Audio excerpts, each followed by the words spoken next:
તો જય માતાજી મિત્રો, આજે ફરી એકવાર તમને આપણે ભાવનગર જિલ્લામાં આવેલું ઉમરાળા તાલુકામાં અમઢિયાળા ગામે કળસંગ બાપુ અને ગંગા સતી પાનબાઈના સમાધિના દર્શન તમને કરાવવાના છીએ। તો અત્યારે હું, મારા મિત્ર ભાઈ ઉત્સવભાઈ પંડ્યા, વિરાજભાઈ સોમાણી અને મારો ભાઈ સુરેશ, તો અમે અત્યારે ત્રણેય નીકળી ગયા છીએ અને ત્યાં જઈને આપણે તમને ત્યાં સમાધિના દર્શન કરાવવાના છીએ અને આજુબાજુનો જોવાલાયક નજારો દેખાડવાના છીએ અને થોડી ઘણી ઇતિહાસની વાતો ત્યાંની આપણે કરવાના છીએ। તો અત્યારે અમે પહોંચી ગયા છીએ આપણે કાળુબા નદી અને તમે બ્રિજ તમે જોઈ શકો છો, આમ રાજાશાહી ટાઈમનો બ્રિજ છે અને ઉપર અત્યારે રેલના પાટા છે। તો આપણે તમને ત્યાં જઈને દર્શન કરાવી દઈએ। તો બાપુ તમે કઈ કહેવા માંગો છો? કાંઈ નહીં, આજ ધાર્મિક દર્શન આપણે કરવાના છે ગંગા સતી પાનબાઈના। તો વિડીયોને લાઈક કરી દેજો અને શેર કરવાનું ભૂલતા નહીં।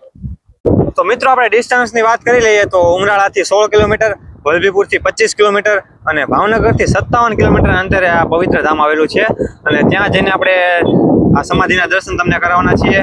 તો મળીએ ત્યાં પવિત્ર સ્થળે જઈને।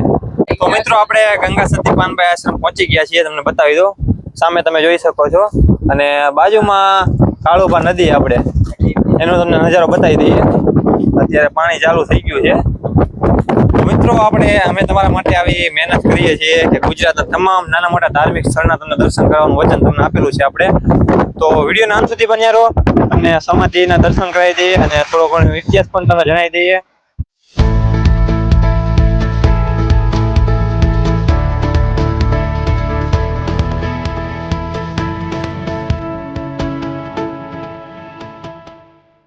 આપણે પહોંચી ગયા છીએ, તમને હું બતાવી દઉં, આ ગેટ છે આપણે અંદર જવાનો અને હું અને મારા મિત્ર ત્રણેય પહોંચી ગયા છીએ। તો હવે તમને અંદર જઈને સમાધિના દર્શન કરાવી દઈએ અને તમે મંદિરનો આ સુંદર નજારો જુઓ।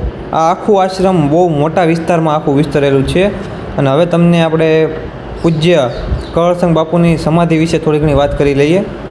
પૂજ્ય ભગત બાપુની ઈચ્છા સમાધિની હતી, પરંતુ ક્ષત્રિય પરંપરા મુજબ પૂજ્ય બાપુના દેહને અગ્નિદાહ દેવામાં આવે છે અને જમણી ભુજા જે બળતી નથી તેથી જમણી ભુજાની સમાધિ દેવામાં આવે છે। તો હવે તમને સમાધિના દિવ્ય દર્શન કરાવી દઈએ અને એ પહેલાં તમે વાંચી શકો છો પૂજ્ય ભગત બાપુના જમણા હાથની સમાધિ અને પૂજ્ય ગંગા સતીમાં અને પૂજ્ય પાનબાઈની ફૂલ સમાધિ દેવામાં આવી હતી અને હવે તમે દિવ્ય દર્શન કરી શકો છો।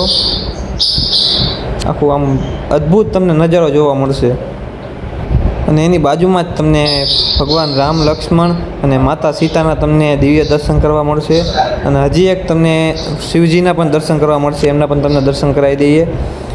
તમે જોઈ શકો છો એની બાજુમાં જ મહાદેવનું એક નાનું શિવલિંગ છે અને એનું પણ એક આમ અદ્ભુત નજારો તમને જોવા મળશે, તો તમે દર્શન કરી શકો છો। તો મંદિરના ઘુમ્મટમાં તમે જોઈ શકો છો સરસ મજાની પેઇન્ટિંગ કરેલી છે। ગિરનારથી પધારેલા સાધુઓ માટે ગંગાબા વહુકી ગયેલી ગાયને દોઈને દૂધ આપે છે। કળસંગ બાપુના મસ્તક ઉપર શ્રીફળ વધેરી માનતા પૂરી કરતા જગાભાઈ ભરવાડ, ગિરનાર ભવનાથ તળેટીમાં રમેતવન બાપુના દર્શન કરતા કળસંગ બાપુ તથા આજુબા, સમઢિયાળા આશ્રમે સત્સંગ કરતા કળસંગ બાપુ, ગંગાબા પાનબાઈ, પદરદાસ તથા આજુબા।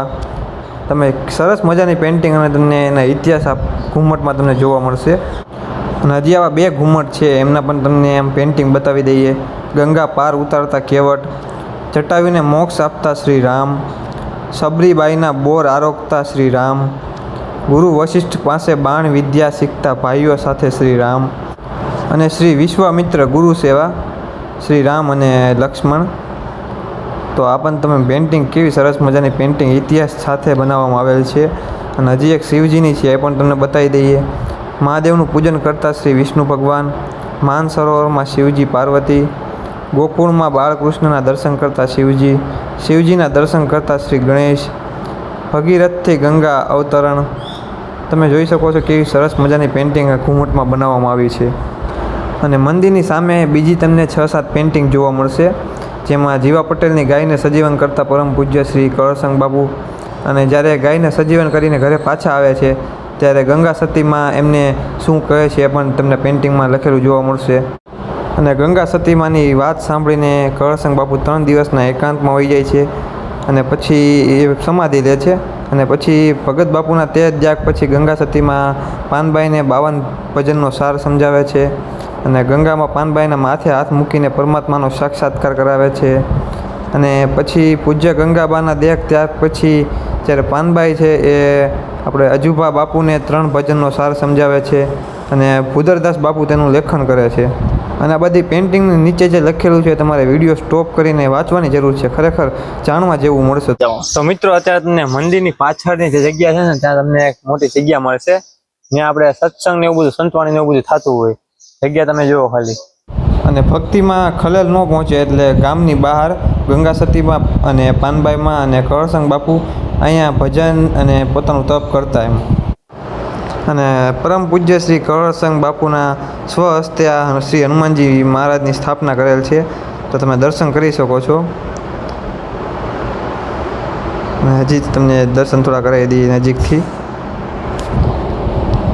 અને મંદિરની બહાર તમને એક આ સ્તંભ જોવા મળશે. એ આશરે 150 વર્ષ જૂનો આ સ્તંભ છે. તો મિત્રો તમને ગંગા સતીમાં, પાનબાઈમાં અને કળસંગ બાપુની સમાધિના દર્શન કરીને કેવો અનુભવ થયો? અને જો તમને મારો આ વિડીયો જાણવા જેવો લાગ્યો હોય અને વિડીયો ગમ્યો હોય તો વિડીયોને લાઇક કરો. આવા જ મજાદાર વિડીયો અને ગુજરાતના તમામ નાના મોટા ધાર્મિક સ્થળોના દર્શન કરવા માટે અમારી ચેનલ કાઠિયાવાડી મેનને સબસ્ક્રાઈબ કરો. અને હવે પછીનો નેક્સ્ટ વિડીયો શેના ઉપર બનાવવામાં આવે એ પણ કોમેન્ટ કરીને જણાવજો. મળીએ નેક્સ્ટ મજાદાર વિડીયો સાથે. ત્યાં સુધી જય માતાજી.